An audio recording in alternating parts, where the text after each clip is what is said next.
Hello students, welcome to my YouTube channel tutorial classes by Garima Singh. आज हम लोग B से 4 सेम की मैथ्स पढ़ रहे हैं जिसका नाम ऑप्टिमाइजेशन टेक्निक है और इसमें हम लोगों की यूनिट 2 क्यूइंग थ्योरी चल रही थी जिसका एक लेक्चर हो चुका है। आज हम लोगों का लेक्चर नंबर 2 है। तो देखिए, आज हम लोग पढ़ेंगे सिंबल्स एंड नोटेशन। जब आप न्यूमेरिकल करते हो तो उसमें बहुत सारी वैल्यूज गिवन होती हैं, तो उसका कैसे पता लगाओगे कि ये क्या गिवन है और क्या आपको निकालना है। तो उसके लिए आपको सिंबल्स पता होने चाहिए। तो देखिए, सबसे पहले स्मॉल एन होता है number of customers in the system. कौन से कस्टमर? जो वेटिंग एंड इन सर्विस, ठीक है, जिनको सर्विस मिल रही है और प्लस जो वेट कर रहे हैं। टोटल जो कस्टमर्स हैं उनके नंबर को हम स्मॉल एन से डिनोट करते हैं। फिर है P small N, probability of N customer in the system. पूरे सिस्टम में जो सर्विस ले रहे हैं और जो लाइन में खड़े हैं उनका probability of N customer in the system, ठीक है। लैम्डा है average number of arrivals in the queuing system per unit time.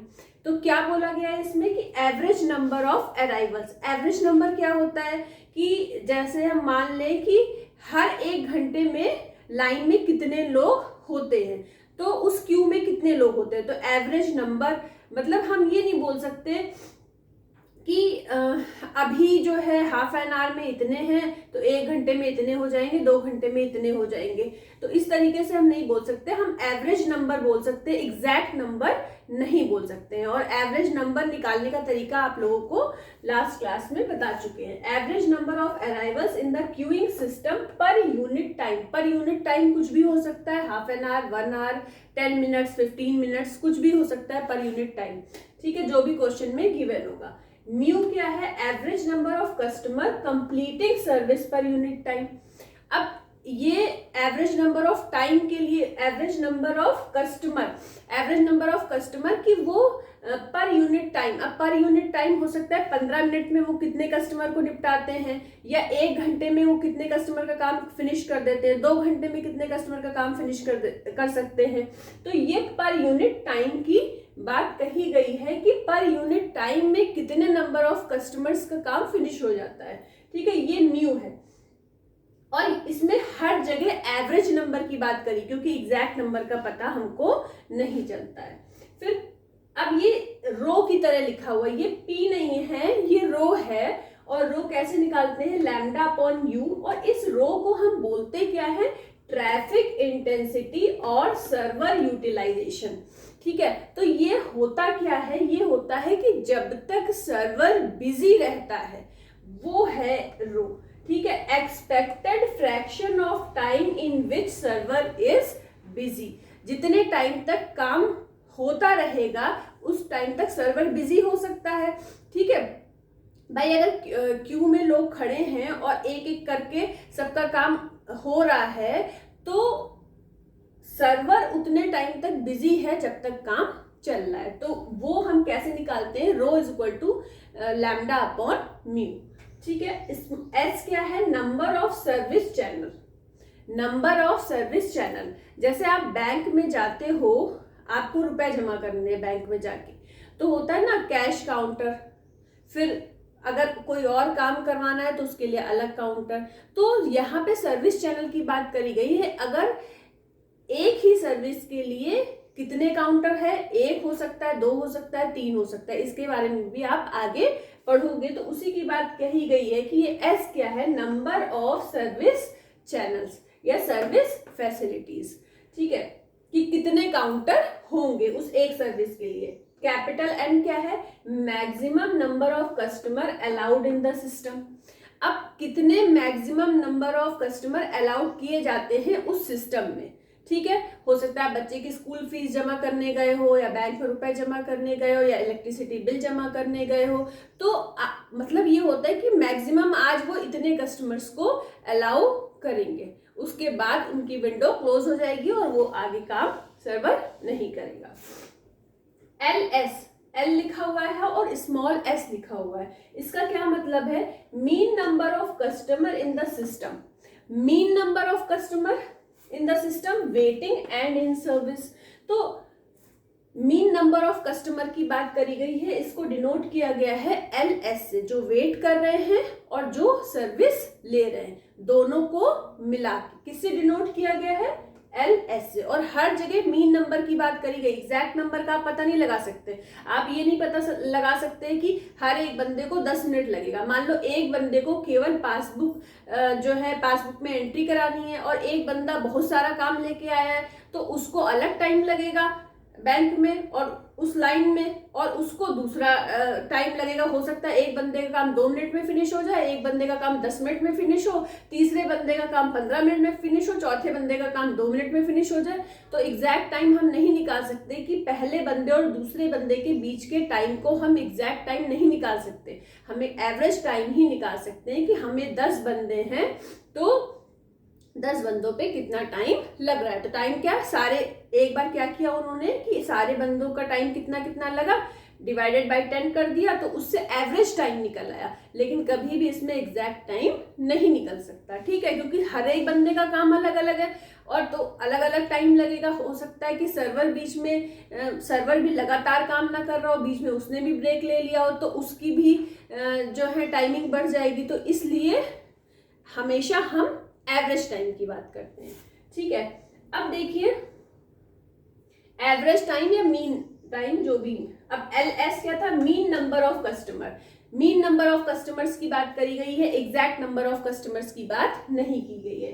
LQ क्या है, mean number of customer in Q, Q में कितने कस्टमर होंगे, मीन, ठीक है। LB mean length of non empty Q. Non empty Q का क्या मतलब होता है कि एम्प्टी नहीं, खाली नहीं है, क्यू में लोग खड़े हुए हैं। WS क्या है, mean waiting time in the system. अब इसमें टाइम की बात की गई है। अभी तक हम लोगों का क्या था कि क्यू में कितने लोग खड़े हैं, क्यू में जो सर्विस ले रहे हैं और जो लोग खड़े हैं, ठीक है, उनकी बात की जा रही थी। अब WS आ गया, W से मतलब होता है वेटिंग टाइम, तो mean waiting time in the system. System, अब सिस्टम पे कितना टाइम लग रहा है, तो इसमें दो चीजें होती हैं, एक तो जो क्यू में खड़े हैं और जो सर्विस ले रहे हैं, और WQ का मतलब है mean waiting time in the Q, जो क्यू में खड़े हैं, ठीक है।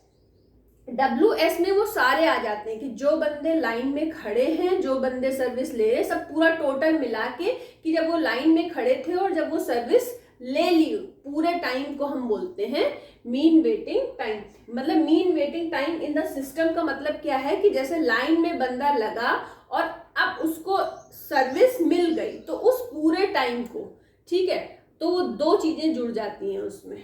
अब देखिए WB क्या है, mean waiting time of an arrival who has to wait. WS किसके, WS नहीं, WB क्या है, mean waiting time of an arrival. अब जो लोग आ रहे हैं, जो लोग अब आके लाइन में लग रहे हैं, हु हैज टू वेट, ठीक है, उनके लिए बोला गया है ये। अब देखिए आपको दो मॉडल, आपके कोर्स में दो मॉडल हैं, मॉडल 1 और मॉडल 2। तो classification of queuing model, model 1 क्या है, मॉडल 1 को बोलते हैं अर्लैंग मॉडल, और इसको डिनोट किससे करते हैं, M/I:/FCFS/infinity/infinity। मतलब क्या है इसका, वो देखिए, पहले M का मतलब है Markovian पाइसन arrival distribution, second M का मतलब है Markovian exponential service distribution, I का मतलब है सिंगल चैनल, FCFS क्या है, फर्स्ट कम फर्स्ट सर्व, जो पहले आएगा उसको पहले सर्विस मिलेगी, जो उसके बाद आएगा उसके बाद उसको सर्विस मिलेगी। ऐसा नहीं है लास्ट वाले को पहले सर्विस मिल जाए और पहले वाले को लास्ट में सर्विस मिले, या फर्स्ट पे आया है उसको सेकंड नंबर पे सर्विस मिले, जो सेकंड नंबर पे आया उसे फर्स्ट नंबर पे सर्विस मिले, ऐसा नहीं होगा। लाइन में जो पहले खड़ा होगा उसको पहले सर्विस मिलेगी, जो उसके बाद होगा उसके बाद उसको सर्विस मिलेगी, फर्स्ट कम फर्स्ट सर्व्ड, ठीक है। अब ये जो M लिखा हुआ है, इस M का मतलब मार्कोवियन है, मार्कोवियन नाम के एक मैथमेटिशियन थे, ठीक है। अब पाइसन अराइवल डिस्ट्रीब्यूशन, अब ये पाइसन अराइवल डिस्ट्रीब्यूशन होता क्या है, इसमें देखो होता ये है कि the average time between events is known. Average time हमको पता होता है, इवेंट्स के का हमें एवरेज टाइम पता होता है, और एग्जैक्ट टाइम हम इवेंट का नहीं पता लगा सकते, वो रैंडम होता है। ठीक है, यही बात हम आपको बार बार बता चुके हैं। एक्चुअली पाइथन का मतलब प्रोबेबिलिटी से होता है। ऐसा हम नहीं समझ सकते कि जो पहले कस्टमर में टाइम लग रहा है वही दूसरे दो कस्टमर के बीच का टाइम हमेशा सेम नहीं होगा, इसलिए हम इसमें हमेशा एवरेज टाइम की बात करते हैं। एवरेज मीन, जो एवरेज टाइम का मतलब मीन टाइम या एवरेज टाइम, हमेशा एवरेज की बात करते हैं, मीन की बात करते। क्यों करते हैं हम ये? क्योंकि हमें कभी भी जो हम सर्विस देने वाले को भी ये नहीं पता होता है कि पहले और दूसरे के बीच जो कस्टमर पहला और दूसरा खड़ा है उनके बीच जो टाइम लगेगा वही सेकंड और थर्ड के बीच, वही थर्ड और फोर्थ के बीच, ऐसा कभी भी नहीं होगा। एवरेज टाइम का हम पता लगा सकते हैं कि भाई हमारे पास 5 कस्टमर हैं और 5 कस्टमर में इतना टाइम लगा है, टोटल टाइम को ऐड करके 5 से डिवाइड करके हम एवरेज टाइम निकाल सकते हैं। उससे हम बता सकते हैं कि अगर 5 कस्टमर को निपटाने में अगर हमें 1 घंटा लगा है तो 1 कस्टमर पे कितना टाइम लगेगा, तो हम कैसे निकालेंगे? हम उसको डिवाइड करके देख लेंगे। ठीक है, अब मेन बात ये है कि हम इसमें कभी भी एग्जैक्ट टाइम का पता नहीं लगा पाते हैं। ठीक है, जैसे एक बंदा है, मोटर मैकेनिक है, ठीक है, उसके पास बाइक ठीक होने के लिए गई है। अब अगर उसने 8 घंटे में 10 बाइक सर्विस करी है तो हम एवरेज टाइम निकाल सकते हैं, हम एग्जैक्ट टाइम नहीं निकाल सकते कि पहली बाइक ठीक करने का कितना टाइम हो सकता है, उसने बीच में रेस्ट का भी टाइम लिया हो उस मोटर मैकेनिक ने, तो वो जब हम क्वेश्चन करवाएंगे तब आपको पूरा बताएंगे। ठीक है, अच्छा एक चीज इसमें इम्पॉर्टेंट और है, ये जो पाइथन अराइवल डिस्ट्रीब्यूशन है, इसमें एक चीज, पाइथन प्रोसेस में एक चीज इम्पॉर्टेंट और पॉइंट है कि the arrival of an event is independent of the event before. मतलब जो इवेंट हो चुका है और जो इवेंट हो रहा है, उन दोनों के बीच कोई रिलेशन नहीं होता है, वो दोनों इंडिपेंडेंट होते हैं। इंडिपेंडेंट का मतलब तो समझते हो ना कि आपस में कोई डिपेंडेंसी नहीं है दोनों के बीच, दोनों अलग अलग हैं। ठीक है, अब इसी तरीके से जो आपका ये एक्सपोनेंशियल सर्विस डिस्ट्रीब्यूशन है, तो एक्सपोनेंशियल सर्विस होता क्या है?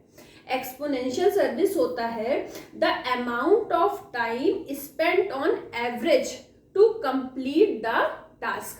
अब इसमें बात की गई है किसकी बात की गई है? सर्वर की, कि सर्वर को कितना टाइम लग रहा है।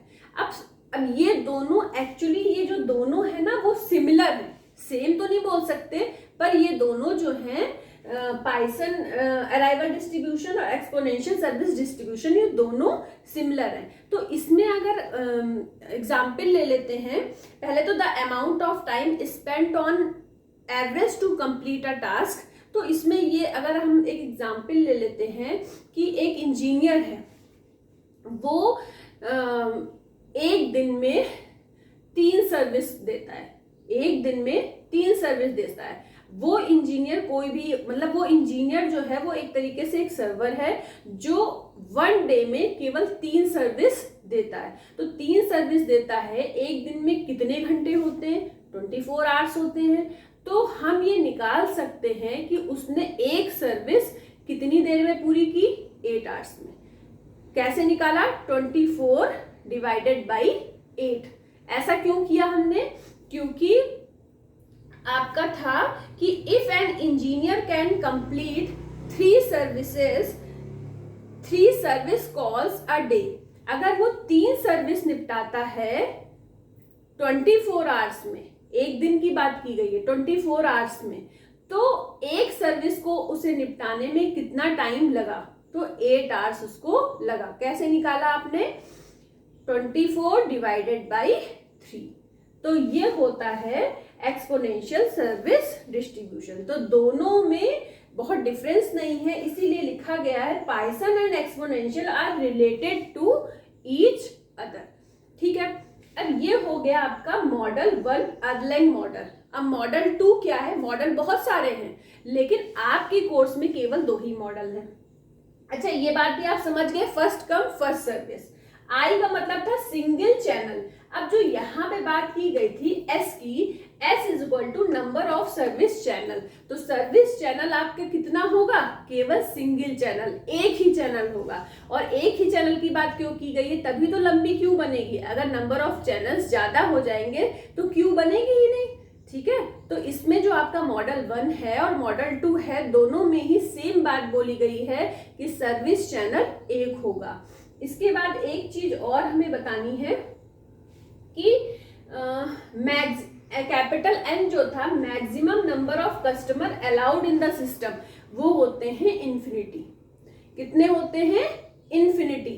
जो यहाँ पे इन्फिनिटी दिखाया गया है उसका मतलब यही है कि फर्स्ट कम फर्स्ट सर्विस मिलेगी, पर पॉपुलेशन फाइनाइट नहीं है, कितने भी लोग आ सकते हैं और सर्विस को ले सकते हैं। जब तक बैंक का टाइम, जैसे बैंक का टाइम सुबह मान लीजिए 11 बजे से और 4 बजे तक काम होता है, तो 4 बजे तक जितने लोगों का काम हो जाएगा, कितने भी लोग आ सकते हैं, ये नहीं बोला गया है कि 50 ही बंदे का काम होगा। ठीक है, तो इनफाइनाइट पॉपुलेशन के लिए ये बोला गया है। ठीक है, उसके बाद आपका जो पाइथन ये मॉडल 2 है, ये जैसे मॉडल 1 अर्लैंग मॉडल है, मॉडल 2 क्या है? General Erlang model. दोनों में डिफरेंस क्या है? दोनों में एक छोटा सा डिफरेंस है कि इसमें कुछ लोग ऐसे, कुछ लोग तो लाइन में खड़े हैं और जिसका जिसका नंबर आता जा रहा है वो सर्विस ले रहे हैं, पर इसमें कुछ लोग, इस मॉडल में ये बात कही गई है जो आपको हम इसमें डिस्क्रिप्शन बॉक्स में आपको भेज देंगे, इसकी डेफिनेशन भी। तो इसमें ये बात बोली गई है कि कुछ लोग ऐसे होते हैं, वो जब देखते हैं कि लाइन इतनी लंबी है तो वो लाइन में भी नहीं लगना चाहते हैं और सर्विस भी चाहते हैं। लाइन में भी नहीं लगना चाहते और सर्विस भी चाहते हैं। तो उससे होता क्या है कि वो सर्विस तो उन्हें चाहिए, लेकिन वो लाइन में नहीं खड़े होंगे। तो जो सर्वर होता है उसको ये पता ही नहीं होता है कि इन 10 बंदों के अलावा भी कुछ बंदे ऐसे बैठे हुए हैं जो ये सर्विस अवेल करना चाहते हैं, तो उससे फिर सर्वर पे इफेक्ट आता है। ठीक है, तो इसकी डेफिनेशन आपको मिल जाएगी और आशा करते हैं कि आप लोगों को लेक्चर बहुत पसंद आया होगा। तो आज के लिए इतना ही। All the best to all of you. Thank you.